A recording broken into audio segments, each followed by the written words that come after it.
बहुत पुरानी बात है। धारा नगरी में गंधर्वसेन नाम का एक राजा राज करते थे।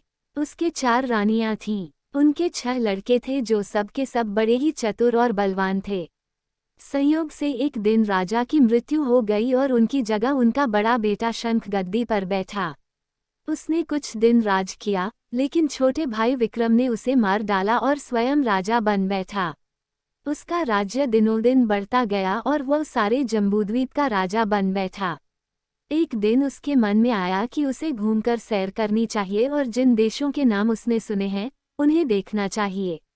सो वह गद्दी अपने छोटे भाई भर्तृहरि को सौंपकर योगी बनकर राज्य से निकल पड़ा। उस नगर में एक ब्राह्मण तपस्या करता था। एक दिन देवता ने प्रसन्न होकर उसे एक फल दिया और कहा कि इसे जो भी खाएगा वह अमर हो जाएगा। ब्राह्मण ने वह फल लाकर अपनी पत्नी को दिया और देवता की बात भी बता दी। ब्राह्मणी बोली, हम अमर होकर क्या करेंगे, हमेशा भीख मांगते रहेंगे, इससे तो मरना ही अच्छा है। तुम इस फल को ले जाकर राजा को दे आओ और बदले में कुछ धन ले आओ। यह सुनकर ब्राह्मण फल लेकर राजा भर्तृहरि के पास गया और सारा हाल कह सुनाया। भर्तृहरि ने फल ले लिया और ब्राह्मण को 1,00,000 रुपये देकर विदा कर दिया। भर्तृहरि अपनी एक रानी को बहुत चाहता था। उसने महल में जाकर वह फल उसी को दे दिया।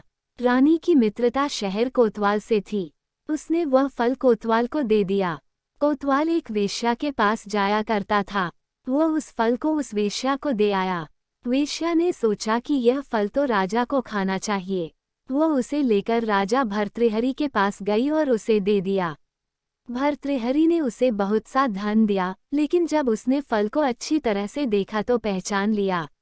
उसे बड़ी चोट लगी, पर उसने किसी से कुछ कहा नहीं। उसने महल में जाकर रानी से पूछा कि तुमने उस फल का क्या किया। रानी ने कहा, मैंने उसे खा लिया। राजा ने वह फल निकालकर दिखा दिया। रानी घबरा गई और उसने सारी बात सच सच कह दी।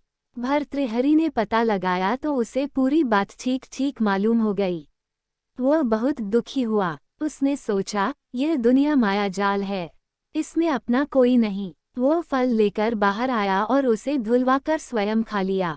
फिर राजपाट छोड़ योगी का भेष बना जंगल में तपस्या करने चला गया।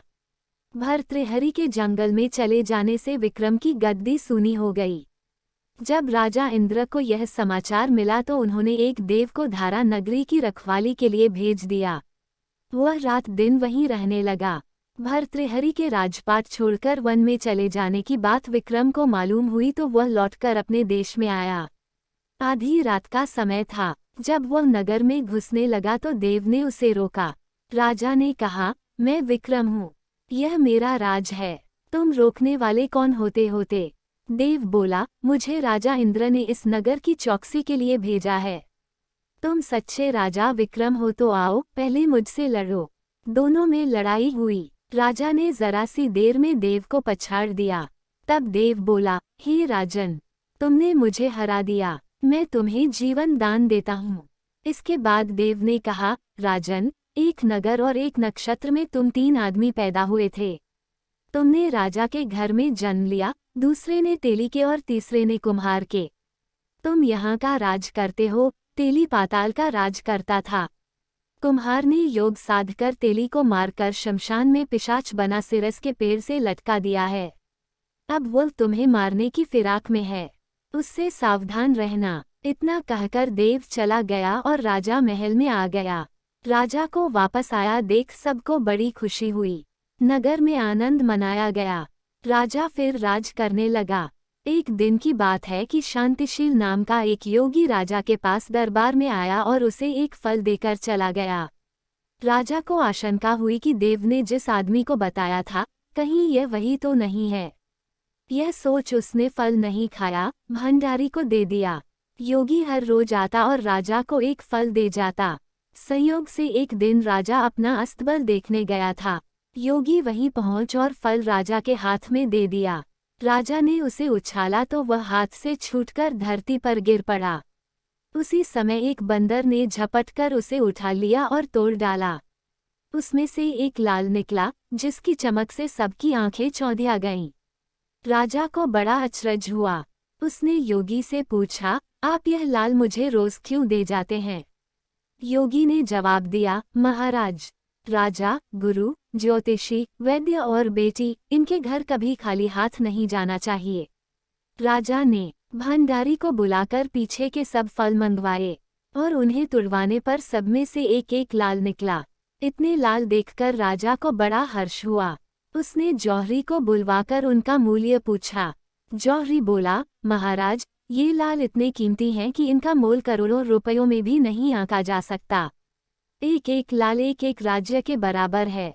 यह सुनकर राजा योगी का हाथ पकड़कर गद्दी पर ले गया और इसका कारण पूछा। तब योगीराज बोला, ऐसी बातें दूसरों के सामने नहीं कही जाती। राजा उसे अकेले में ले गया। वहां जाकर योगी ने कहा, महाराज, बात यह है कि गोदावरी नदी के किनारे मसान में मैं एक मंत्र सिद्ध कर रहा हूँ। उसके सिद्ध हो जाने पर मेरा मनोरथ पूरा हो जाएगा। तुम एक रात मेरे पास रहोगे तो मंत्र सिद्ध हो जाएगा। एक दिन रात को हथियार बांधकर तुम अकेले मेरे पास आ जाना। राजा ने कहा, अच्छी बात है। इसके उपरांत योगी दिन और समय बताकर अपने मठ में चला गया। वह दिन आने पर राजा अकेला वहां पहुंचा। योगी ने उसे अपने पास बिठा लिया। थोड़ी देर बैठकर राजा ने पूछा, महाराज, मेरे लिए क्या आज्ञा है?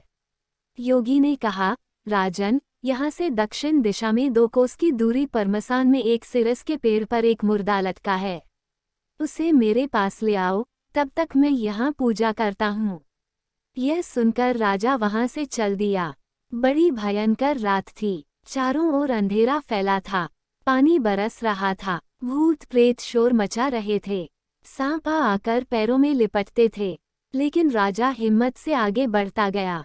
जब वह मसान में पहुंचा तो देखता क्या है कि शेर दहाड़ रहे हैं, हाथी चिंघाड़ रहे हैं, भूत प्रेत आदमियों को मार रहे हैं। राजा बेधड़क चलता गया और सिरस के पेड़ के पास पहुंच गया। पेड़ जड़ से फुनगी तक आग से दहक रहा था। राजा ने सोचा, हो न हो, यह वही योगी है जिसकी बात देव ने बताई थी। पेड़ पर रस्सी से बंधा मुर्दा लटक रहा था। राजा पेड़ पर चढ़ गया और तलवार से रस्सी काट दी। मुर्दा नीचे गिर पड़ा और दहाड़ मार मार कर रोने लगा। राजा ने नीचे आकर पूछा, तू कौन है? राजा का इतना कहना था कि वह मुर्दा खिलखिलकर हंस पड़ा। राजा को बड़ा अचरज हुआ। तभी वह मुर्दा फिर पेड़ पर जा लटका। राजा फिर चढ़कर ऊपर गया और रस्सी काट मुर्दे का बगल में दबा नीचे आया। बोला, बता, तू कौन है? मुर्दा चुप रहा। तब राजा ने उसे एक चादर में बांधा और योगी के पास ले चला।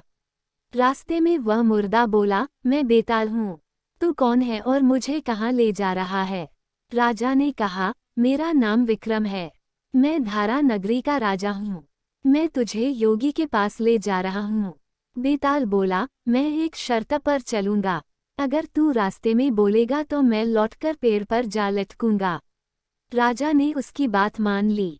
फिर बेताल बोला, पंडित, चतुर और ज्ञानी, इनके दिन अच्छी अच्छी बातों में बीतते हैं, जबकि मूर्खों के दिन कला और नींद में। अच्छा होगा कि हमारी राह भली बातों की चर्चा में बीत जाए।